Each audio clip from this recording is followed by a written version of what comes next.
சுக்கிரனை பற்றி முதல்ல புரிஞ்சுக்கணும் நீங்கள். சுக்கிரன் மட்டும்தான் மற்ற எல்லா கிரகத்தை விட, மற்ற 8 கிரகத்தை விட டே 1லேருந்தே ஒன்று நல்லது செய்வான், இல்லை டே 1லேருந்தே கெடுப்பான். 20 வருஷம் சுக்கிர தசை அல்லது சுக்கிர புக்தி வருதுன்னு வச்சுப்போம். ஒன்று சுக்கிர தசை வச்சுக்கோங்க, இல்லை சுக்கிர புக்தி வச்சுக்கோங்க. இந்த 20 வருஷத்திற்கு சில சமயத்தில் நம்ம என்ன சொல்லுவோம் அப்படின்னா, ஒரு தசையின் ஒரு தசை நல்ல தசையாக இல்லையான்றது அதுக்கு முந்தின தசையுடைய கடைசி புக்தியிலேயே அதுக்கு ஒரு சில பரிமாணங்கள்லாம் தெரிஞ்சிரும் அப்படின்னுவோம். தெரிய வந்துடும், உங்களுக்கு தெரிய வந்துடும் அப்படின்னு சொல்லுவோம். ஆனால் சுக்கிரனை பொறுத்த மட்டும் ஒன்றும் நடக்காது, தெரியவே தெரியாது.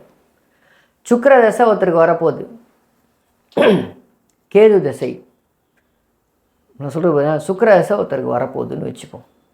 ஸோ அப்போ அந்த சுக்கிர தசை வருதுன்னா முதல் தசை கேது தசையுடைய கடைசி புக்தியில் கண்டிப்பாக ஒரு ரியாக்ஷனுமே தெரியாது. கேது தசை புதன் புக்தியில் ஒன்றும் தெரியாது. என்ன நடக்கும் என்ன நடக்காது ஒன்றும் தெரியாது.